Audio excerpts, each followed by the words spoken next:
কোনো নাম না জানা দেশে আমি পড়ছি একলা এসে, দেখি হচ্ছে আকাশ মেঘলা অবশেষে। আসসালামু আলাইকুম দাদা বুবুরা। এই যে আপনাদের চাপায়ের বুবু আপনাদের কাছে নতুন রান্নার ভিডিও নিয়ে চলে এসেছে।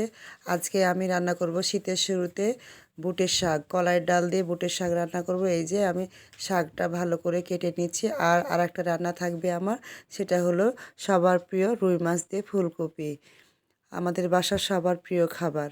এই যে আমি শাকটা প্রথমে চিকন চিকন করে কেটে নিচ্ছি।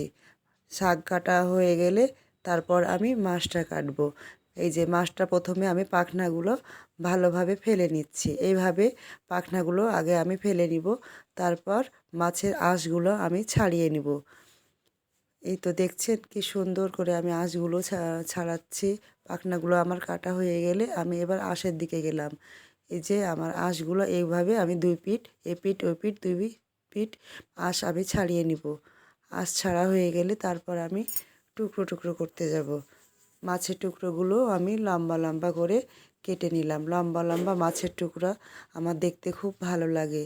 আমি সেইভাবে মানিক হাত পেতেছে চাঁদ ধরিতে চাই, বামন কি আর হাত বাড়ালে চাঁদের দেখা পায়। চুলায় রান্না করব ওই জন্য। এই যে দেখছেন প্রথমে আমি চুলায় তাওয়া দিয়ে দিলাম, এরপর আমি তেল দিয়ে নিব। তেল গরম হওয়ার পর আমি মাছ ভেজে নিব। মাছে আমি লবণ দিলাম, হলুদ দিলাম, এরপর আমি মরিচের গুঁড়ো দিলাম, ভালোভাবে মাখিয়ে নিব। এর ফাঁকে আমার তেলটা গরম হয়ে গেছে। এখন আমি এক পিস করে মাছগুলো সাজিয়ে দিলাম তাওয়ায়। এবার আমার এক পিঠ হলে আর এক পিঠের অপেক্ষা করব। এই যে সবগুলো মাছ আমি সুন্দর করে সাজিয়ে নিলাম। এই যে আমার এক পাশ হয়ে গেছে, এবার আমি আর এক পাশে উল্টিয়ে দিব। দেখেন চুলায় কি সুন্দর মাছ ভাজা হয়, কালারটা কি সুন্দর এসে, খুব লোভনীয় না কালারটা। এই যে আমার আর এক পিঠও হয়ে গেল। তারপর এই পিঠ হলে আমি পুরোটা তুলে, দেখেন কি সুন্দর কালার, মনে হচ্ছে আমি নিয়ে এখনই খেয়ে নিই একটা।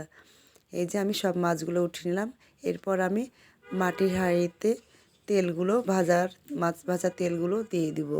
তারপর আমি এক এক করে পেঁয়াজ বাটা, রসুন বাটা, আদা বাটা একসাথে আমি ব্লেন্ডারে বেটেছি। এরপর লবণ, হলুদ, মরিচের গুঁড়া, আমার বাসার জিরা ধনিয়ার গুঁড়া, গোলমরিচের ফাঁকি, সবগুলো উপকরণ দেওয়া হয়ে গেলে আমি এখন পানি দিয়ে দিলাম। মশলা আমার কষানো হয়ে গেছে। এরপর আমি ফুলকপিটা দিয়ে দিলাম। আপনারা চাইলে ফুলকপি লবণ হলুদ দিয়েও ভাজতে পারেন। আমার ফুলকপিগুলো কষানো হয়ে গেছে। এবার আমি যতটুকু ঝোল রাখবো ওই অনুযায়ী আমি পানি দিলাম। এর ফাঁকে আমি প্রেশার কুকারে মাটি লাগিয়ে নিয়েছি যাতে কালি না হয়। কালি হয়ে গেলে তাড়াতাড়ি মাটি দিয়ে আছে উঠে যাবে। এখন আমার মশলা কষানো হয়ে গেছে। আমি প্রেশার কুকারের মধ্যে ফুলকপি, মাছ সবগুলো ভালোভাবে দিয়ে ঝাঁকিয়ে নিব।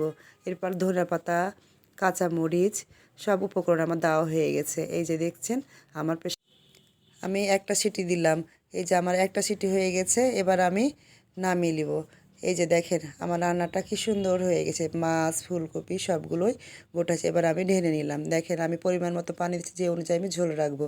এই যে আমার রান্নাটা রেডি হয়ে গেছে। এখন আমি কলাইয়ের ডাল আর বুটের শাক রান্না করব। প্রথমে আমি শাক আর ডাল দিয়ে দিলাম, এরপর আমি লবণ দিলাম, হলুদ দিলাম, ভালোভাবে নেড়ে নিলাম। এবার আমি ঢাকনাটা লাগিয়ে দিব। একটা সিটি আমার হয়ে গেল। এই যে দেখছেন শীষ উঠছে।